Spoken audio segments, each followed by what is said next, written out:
Every now and then somebody buys land, you will find that somebody wants to go and, there's this obsession of brick and mortar and concrete. We want to go and develop and put up structures. Nobody is thinking about setting aside land for purposes of agricultural development. And even in those areas where land had been specifically set aside for agricultural development, like the ADC farms in Kitale, in Trans Nzoia, for example, you'll find they have actually been encroached on by, land grabbers, and we now don't have any sufficient parcels for agricultural development. And this is not only for agricultural development. We must also begin to move aside and set aside land for, like what he has put up in the motion for well-built environment, like what we are doing now in developing affordable housing, so that we can be able to safeguard land for purposes of agricultural development. So they can have places set aside for residents, places set aside for agricultural development, so that we can be a food secure nation. Honorable Speaker, I actually support this motion. It's well thought out. And we need also, as we move on, because Article 66, the chapter on land in the Constitution of Kenya, has literally classified land into three groups: public land, community land, and private land. When we were in school doing our land law, we were saying the absolute proprietorship title was a title for abuse and disabuse.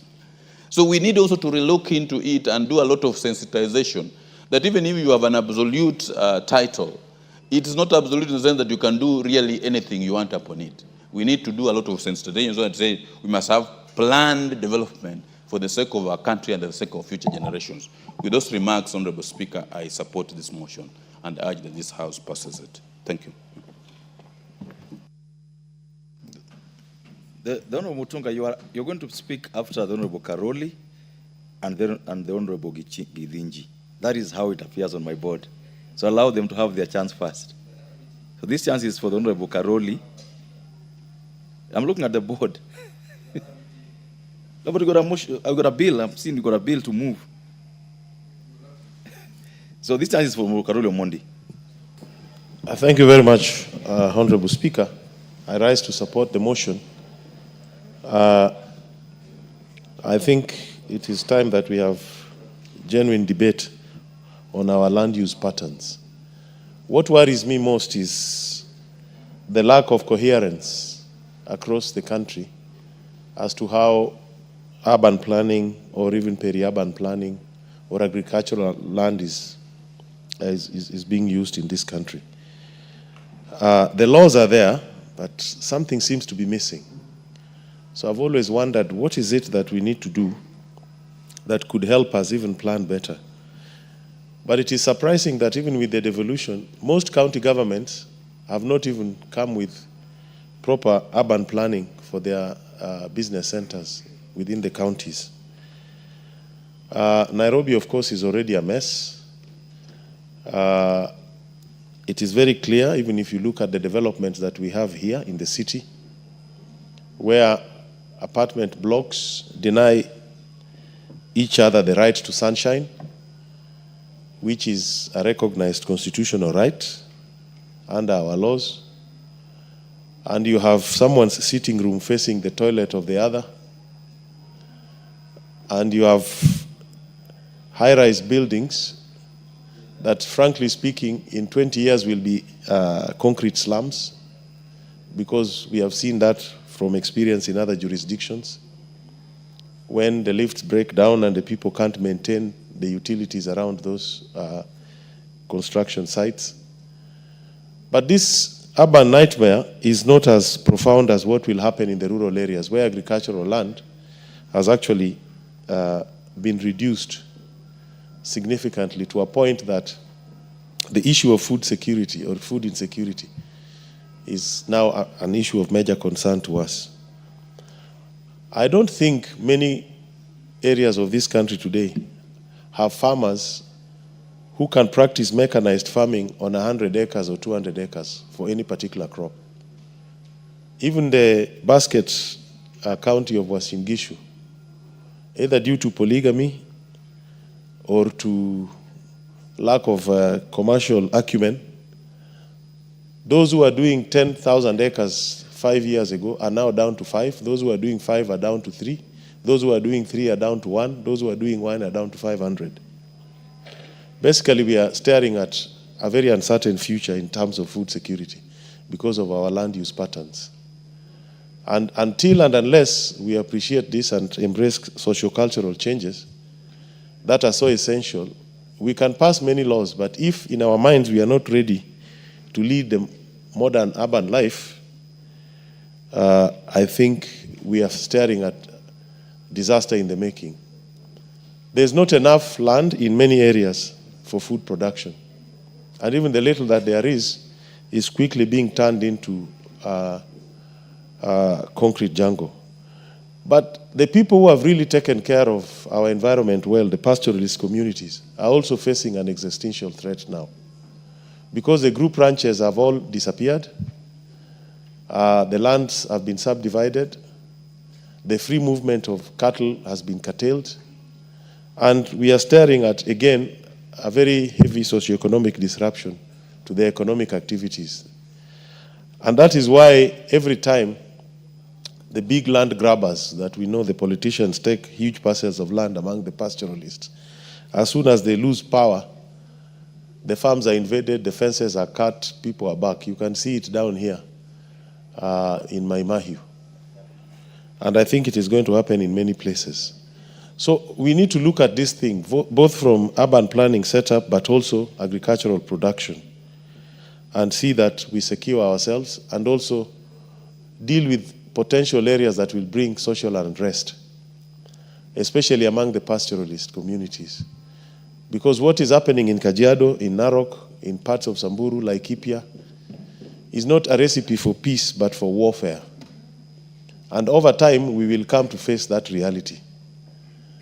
And it is also in Tana River, where communities that have really protected the environment, whose cultural practices and livelihoods have protected our environment, are now literally being uprooted from their homeland and being subjected to subdivision of land that is inimical to their interests, that is not helping them be food sufficient.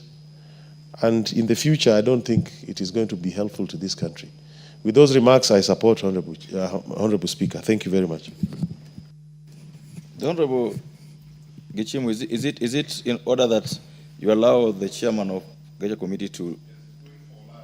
Okay, if you allow that, then we'll give him a chance, then you come after him. Thank you very much, Honorable Speaker and Honorable Gichimu, for that consideration. Honorable Speaker, I would wish to thank the Honorable Nyonyi for this very important motion. Honorable Speaker, I am very sure that Honorable Nyonyi is speaking from experience, because the constituency he represents was once a farming land, and today only flowers and houses have grown on that particular land, besides, of course, the roads. Honorable Speaker, if somebody spoke from a county like Kiambu and saying we are under threat, they will be speaking a lot of reality. If somebody spoke from a county like Trans Nzoia, for instance, and say that we are under threat as a country because of land subdivision, you will still be speaking the truth. Honorable Speaker, I remember one time in 2008 when there was the clashes, and I was heading an organization that was a lobbying group, and we thought it was the prime time to lobby the government on the issues of land use. That time there was clashes, and the burnt forest was completely burnt. The farms were burnt, the houses were burnt. We did a position paper as an organization and presented it to the then government. The government did not take us seriously, and we therefore decided to present it to the opposition, ended by the Honorable Raila Amolo Odinga. And I remember very well, the current president of Kenya was sitting in that meeting. Our presentation was very simple, that burnt forest is completely burnt. And burnt forest was occupied by all ethnic communities of Kenya. And the only way to kill ethnicity is to kill the separation of individuals on farms. Have a policy for land use, have security system for the land itself and for the crops and livestock on land, and have a policy for the habitation area. So our proposal was, let us bring all these people to one corner of burnt forests. Let us put high-risers as a government. It's a classical example of reconsolidation. And then allow people to ballot for the houses. Then create schools in the neighborhood, create playgrounds in the neighborhood, create communities that are integrated. And therefore, through the balloting, Honorable Speaker, maybe a Kikuyu would have gotten a house in 7th floor, a Luo a house in 6th floor, a Kalenjin a house in 3rd floor, a Kisi a house in 4th floor, and so on and so forth. Nobody would ever have burnt somebody else's house thereafter. And that is the principle, I believe, the Kenya Kwanza government is applying to try and bring people together and avoid spreading horizontally. Because growth vertically is not limited, but growth horizontally is limited in as far as it occupies land. Honorable Speaker, our constitution is very, very, very clear. The Article 60, and I wish to look at the principles of land policy. This article pronounces itself to the effect that it sets the foundation for land reforms by outlining the key principles for land management and administration. Brings out the issue of equity on access to land, which has been overexploited in this country, security of land rights, sustainable and the productive management of land resources, transparent use of, transparent and cost-effective administration of land, sound conservation of ecological sites, ecologically sensitive areas, elimination of gender discrimination in land and property matters, and encouragement of community participation in land dispute. In this policy provision, there is nothing on demarcation of land and specification of use for optimization of economic, benefit from such land. Honorable Speaker, the former speakers have alluded to the way the Constitution describes land. But what have we done as a country since we got the new Constitution? In 2012, we had the National Land Act of 2012, which was enacted basically to give effect to the constitutional provision by revising the consolidation and consolidating various land laws and ensuring sustainable land management. Sustainable land management has the connotation of the user of the land. Honorable Speaker, on community land, there is a Community Land Act of 2016, which basically operationalizes Article 63.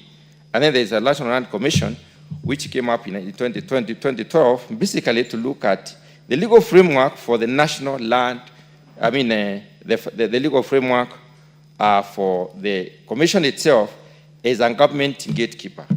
Honorable Speaker, having said that, we are saying that our Constitution recognizes the importance of land and the importance of organizing ourselves in terms of the user. I like this particular motion because it brings about land and agriculture and combines the two very well. I would say that it is important because agriculture happens on land, and very little agriculture, what is called hydroponics, may happen outside land, but all the agriculture as we know it happens on land. So if we do not use land sustainably, it therefore implies that we jeopardize the possibilities of the future generations to benefit from the land as a resource and as a provision. So this relationship on land itself and agriculture is very, very key. And I want to loop in the issue of environment. Environment happens also on land. And the land management has a connotation of improvement of the environment. Honorable Speaker, as a country, we have hinged a lot more on segmentation, on subdivision, on monetization of land. The predicament we are in is that we do not look at land in view of its user. There is documentary evidence, which is empirically proven, that about 16 to 17% of land in agriculture is available for crop production without requiring irrigation. What that means is that we can only grow crops in about 17% at most without irrigation, either supplementary irrigation or entire infrastructural set of irrigation. Honourable Speaker, what that tells us is that we need to be extremely careful. But then let's look at where is that 16% or 17% of agricultural land. It is around central Kenya, it's in the Western Islands, it is in the southwestern islands, and around Mount Kenya region. Honourable Speaker, that land has been put into alternative use. And I would like to say this, that whenever we put up a building, a brick building or a stone building on land, we deny agricultural use for that land for more than 100 years, unless some deliberate effort is put in place to demolish, carry away the rock, and then rehabilitate the soil.